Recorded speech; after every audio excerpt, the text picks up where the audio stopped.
من تعجب میکنم یک نماینده این گونه حرف بزنه.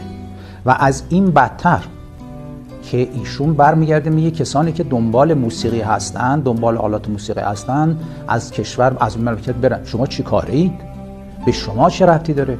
شما یک نماینده‌ای با یک رأی اومدی توی مجلس نشستی. حالا معلومم نیست با چند تا رأی اومدی.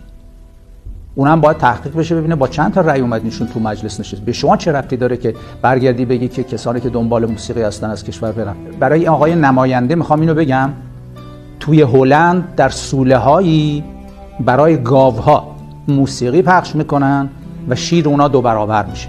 یاد شعر سعدی بزرگوار افتادم که میگه اشتر به شعر عرب در حالت است و طرب، کج طبع جانوری که از عشق بیخبری. هر کی از راه برسه به این مردم نمیتونه بگه که شما از کشور برید. مثل اون مجری که اومد توی تلویزیون گفت اگه کسی نمیخواد از مملکت بره. بازم تکرار میکنم، شما هیچ کاره اید، به شما هیچ ربطی نداره که کسی توی این مملکت باشه یا نباشه. ما دوباره عرض میکنم اعتراض شدید خودمون رو اعلام میکنیم. موسیقی مثل حواس برای این مردم. موسیقی غذای روح است، باید این مردم داشته باشن. اینم تصمیم گیرنده شما نیستیم.